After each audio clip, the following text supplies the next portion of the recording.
A lo largo de gran parte de este siglo, la monarquía española entró en una fase de decadencia. El imperio que dejó Felipe II a su hijo no pudo ser sostenido más allá de la mitad del siglo. España perdió su hegemonía europea en su lucha contra los holandeses, turcos y los franceses. Este empeño político exterior implicó utilizar muchos recursos de los países peninsulares y de las colonias americanas. A esto se añadieron otras dificultades como las pestes, que provocaron que gran parte del conjunto de la monarquía terminara el siglo con menos población, así como el clima, que afectó de manera negativa al campo. El comercio y la artesanía tampoco pasaron por sus mejores momentos durante gran parte del siglo XVII. Sin embargo, a esta etapa de crisis y contrastes propios de la época corresponde el periodo más grande de creación cultural de su historia. Figuras de las letras como Miguel de Cervantes Saavedra, Francisco de Quevedo, Luis de Góngora, Tirso Molina o Calderón de la Barca, y en las artes plásticas Francisco Zurbarán, Esteban Murillo o Diego Velázquez.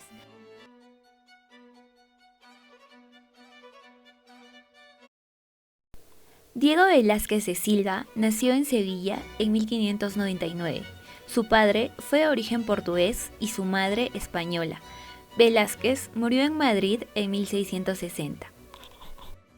Empieza su andadura en el mundo de la pintura en Sevilla, perfeccionándose e inicia una carrera como pintor de la corte en Madrid, donde desarrolla un estilo particular nutrido de influencias italianas y flamencas. También influenció el estilo naturalista e iluminación tenebrista en donde el pintor Caravaggio influyó. Su formación y sus viajes a Italia lo convierten en uno de los artistas más eruditos de España. Recibió el nombramiento por parte del rey Felipe IV como pintor de cámara o pintor oficial, lo que le originó una cómoda posición social y económica durante su vida, además de tener repetidos encargos para realizar los retratos de la familia real. El estilo de Velázquez fue de tendencia barroca, gustaba de la composición abigarrada, el naturalismo, para lo cual representaba tanto lo bonito, lo feo y macabro, pero con un tratamiento delicado. Sus pinturas tenían una postura sinuosa y fuertes contrastes de color, luz y sombra. Velázquez es uno de los tres principales representantes del arte barroco del siglo XVII.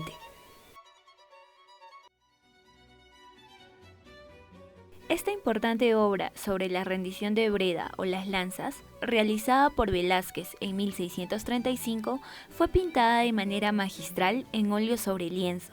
Tiene unas medidas de 307.3 centímetros por 371.5 centímetros. En la actualidad se encuentra bajo el resguardo del Museo del Prado de Madrid desde 1819. Después de encontrarse sitiada la ciudad durante meses en esta batalla, al norte del actual Flandes, Justino de Nassau, el comandante holandés, se rindió a las tropas españolas bajo el mando de Ambrosio Spínola. Como consta por documentación oficial, la rendición fue de naturaleza pacífica.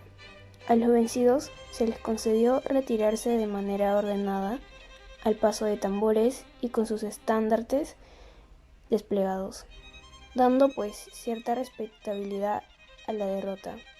En España, el acontecimiento fue considerado como una gran victoria simbólica y en las décadas siguientes resultó objeto de numerosas evocaciones, tanto visuales como literarias. El protagonismo de la escena de la rendición de Breda se lo lleva sin duda el centro de composición, mostrando a ambos personajes. Por un lado, al español Ambrosio Spínola, que está recibiendo las llaves de la ciudad de Breda, que le entrega el gobernador de una forma humilde. Y en el lado izquierdo tenemos a Justino de Nassau en señal de rendición y de sometimiento. Se evidencia con un realismo destacado en el paisaje, con el humo de los restos de la batalla. En el lado derecho encontramos a los españoles y en el lado izquierdo a los holandeses, ambos bandos con ropaje y armadura distintiva. Se muestran a los españoles con las simbólicas lanzas y a los holandeses con fusiles y picas.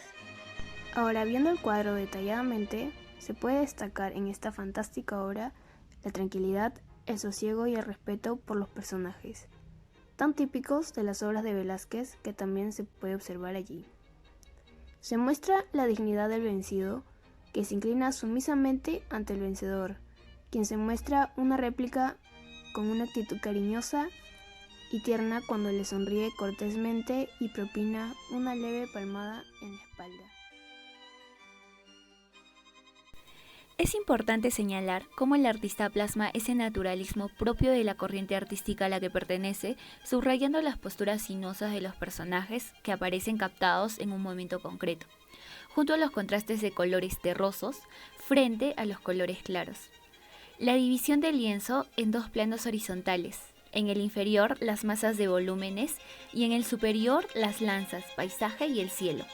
Juegos de luces y sombras, aunque ya más aclarados, lejos de la influencia de Caravaggio, que veíamos en sus primeras obras como El triunfo del Baco. Velázquez demuestra un cuidadoso gusto por el detalle presente en toda la obra. Toda la composición está culminada con la utilización de colores pasteles y terrosos, y el empleo de una pincelada más definida en los primeros planos, mientras que el color se independiza en los fondos, con una pincelada deshecha. El artista también consigue hacernos partícipes de la escena recurriendo a importantes trucos, recursos pictóricos del movimiento barroco, colocando a personajes de espaldas o el escorzo acusador del caballo, que además aporta profundidad a la escena, junto a otros que dan la impresión de que están mirando fijamente al espectador, como los personajes en la izquierda del lienzo. Velázquez también recurre al modo en el que enfoca la escena, utilizando un punto de vista panorámico con el que podemos apreciar todo lo sucedido.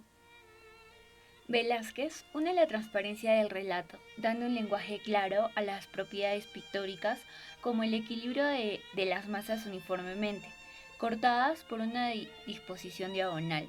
De igual manera encontramos la concentración del interés en las principales figuras y gradualmente vemos la subordinación con los demás.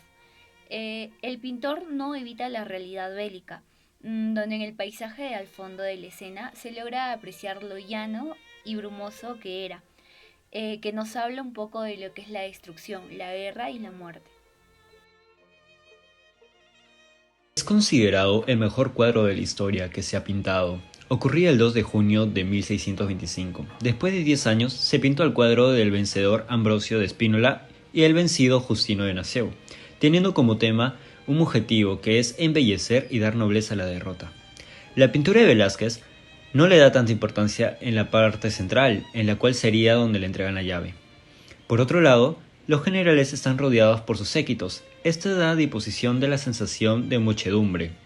En el espacio intermedio, entre las dos masas, se logra notar que es una clara mañana de un día de junio. Detrás de ella, los españoles forman parte de un equipo de lanzas y a la izquierda se logra notar una bola de humo de un gran incendio, en donde se mueven figuras y banderas. Cada figura nos narra una historia. El número de figuras es enorme y todas son sorprendidas en un movimiento, pero es población de inquietudes. Es denominada por un increíble reposo que paradójicamente proviene de la fidelidad. Con todo lo que el lienzo hallamos está sometido a una representación al instante, pero pocas veces aparece la gran idea de Velázquez, que es eternizar el instante.